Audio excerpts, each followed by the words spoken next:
News number देख रहे सभी दर्शकों का मैं शाइना शर्मा स्वागत करती हूँ। मदर टेरेसा, जो भारतीय ना होते हुए भी उन्होंने हमारे देश को बहुत कुछ दिया है। आज जब वो हमारे बीच नहीं हैं, फिर भी पूरी दुनिया में उनके कार्य को एक मिसाल की तरह जाना जाता है। मानवता की जीती जाती मिसाल थी मदर टेरेसा, जिनका नाम लेते ही मन में माँ की भावनाएं उमड़ने लगती है। वे मानवता की सेवा के लिए काम करती थी। मदर टेरेसा 3 दुखियों की सेवा करती थी। आइए जानते हैं मदर टेरेसा के उतार चढ़ाव भरे सफर के बारे में। Press the bell icon and never miss a video from newsnumber.com. दुनिया में शायद ही ऐसा कोई प्रतिष्ठित पुरस्कार बचा है जिससे मदर टेरेसा को सम्मानित नहीं किया गया हो। नोबेल पुरस्कार से लेकर भारत रत्न तक पाने वाली टेरेसा को अमेरिका और रूस ने भी अपने सर्वोच्च नागरिक पुरस्कार से नवाजा था। सच कहा जाए तो असल मायने में उनके व्यक्तित्व के सामने यह पुरस्कार छोटे थे, क्योंकि उन्होंने जो काम किए वे किसी भी इंसान के बस की बात ही नहीं थी। कैसे एक सामान्य सी यूरोपियन लड़की पूरी दुनिया के गरीबों, भूखों और अपाहिजों और बेसहारों का सहारा बनी, यह अपने आप में काबिले तारीफ है। कुछ लोग तो टेरेसा को भगवान भी मानने लगे थे। टेरेसा ने पूरी दुनिया में लोगों की सेवा के लिए 100 से अधिक देशों में अपने 517 चैरिटी मिशन संस्थान खोले थे, जिनके जरिए वे 5 लाख से ज़्यादा लोगों का पेट भरती थी। जैसे कि हर उजाले की एक परछाई होती है, वैसे ही उनके जीवन में एक समय ऐसा आया जब उनके ऊपर सवाल उठने लगे थे। मदर का जन्म 26 अगस्त 1910 यूगोस्लाविया, यूरोप में हुआ। पिता की मौत 9 साल की उम्र में हो जाने के कारण उनकी मां पर परिवार को चलाने का दबाव आ गया था, जिसमें टेरेसा ने उनका साथ दिया। टेरेसा बहुत छोटी सी उम्र में सिलाई करती थी ताकि घर चल सके। मदर टेरेसा की मां अपने जीवन के उस दौर में भी रोज़ाना भूखों की मदद करती थी, और यहीं से मदर टेरेसा ने भी अपनी मां के जीवन से प्रेरणा ली और अपने पूरे जीवन को बेसहारों को दान करने का मन बना लिया। मदर टेरेसा ने अपनी ग्रेजुएशन समाप्त होते ही ऐसा निर्णय लिया जिसमें उनकी मां भी चौंक गई। मदर ने लोगों की सेवा के लिए सामान्य जीवन त्याग कर नन बनने का फैसला लिया, जिसका उनकी मां ने भी विरोध किया था, क्योंकि इसमें अपने आप को धर्म के लिए सौंपना पड़ता है। आपके निजी जीवन की यहाँ कोई संभावना नहीं होती। लेकिन मदर ने किसी की भी नहीं सुनी और कड़ी ट्रेनिंग के बाद मिशनरीज के तौर पर बंगाल आ गई।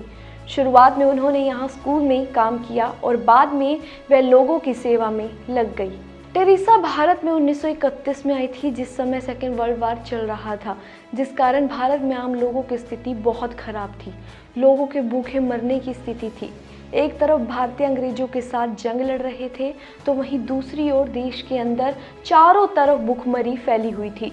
बच्चे, महिला भूख और बीमारी के शिकार हो रहे थे, जिसे देखकर मदर को बहुत दुख होता था।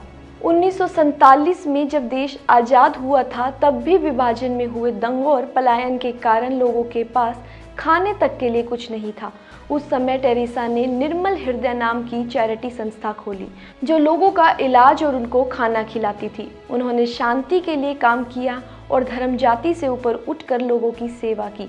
उनका यह संस्थान मरीजों की सेवा करता, लावारिसों की मृत्यु हो जाने पर उनके धर्म के हिसाब से अंतिम संस्कार जैसा काम किया करता था।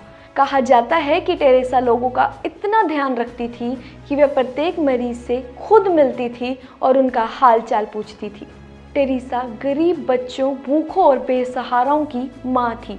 उनका संस्थान दुनिया भर में 5 लाख से अधिक लोगों को खाना खिलाता और उनकी सेवा करता था, और उनके इसी काम के लिए दुनिया ने उनको अनगिनत पुरस्कारों से सम्मानित किया था। मदर टेरेसा को अपने काम के लिए दुनिया भर से प्यार मिला था, मगर कुछ लोगों ने उनकी आलोचना भी की है।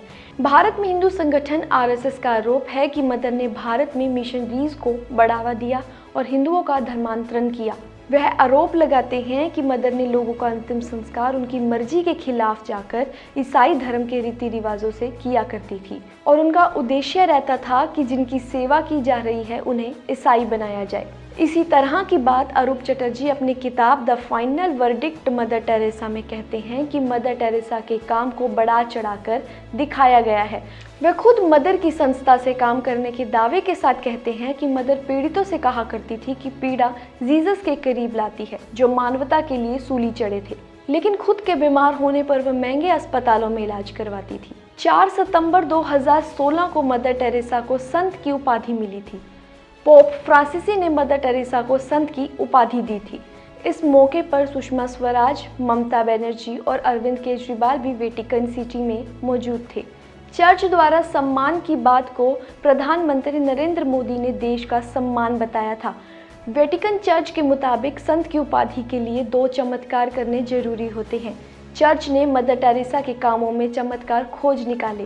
किसी भी कैंडिडेट के लिए चर्च उसके मरने के 50 साल बाद चमत्कार की तलाश करता है, पर मदर टेरेसा के केस में इस नियम को तोड़ दिया गया। मदर टेरेसा के चमत्कार की पहली खबर ब्राजील से आई थी, जिसमें 2002 में मोनिका बेसरा नाम की एक लड़की का ट्यूमर ठीक कर दिया गया था। मोनिका को पेट में ट्यूमर था। उसने टेरेसा के फोटो की लॉकेट पेट पर रखी थी। उसके मुताबिक लॉकेट से तेज रोशनी निकली और धीरे धीरे ट्यूमर ठीक हो गया। उसके ठीक बाद 2008 में ब्राजील के एक आदमी ने कहा कि मदर टेरेसा के चलते उसके कई ट्यूमर ठीक हो गए। मदर की मौत 5 सितंबर 1997 में हुई थी। उस दिन पूरी दुनिया रोई थी। भले ही उनके साथ कुछ विवाद जुड़े हो, मगर उन्होंने मानवता के लिए जो किया शायद ही कोई कर सके। वह इंसानी जीवन की रोल मॉडल थी। बंगाल में भूखे, गरीब, अपाहिज के साथ जिनका कोई नहीं था, उनकी माँ थी मदर टेरेसा। उनकी संस्था ऐसे लोगों को खाने के साथ शिक्षा एवं स्वास्थ्य के लिए काम करती थी, जिनका कोई नहीं होता था, जिनकी न तो सरकार सुनती थी, न ही भगवान सुनते थे। असल में वह उनकी भगवान थी।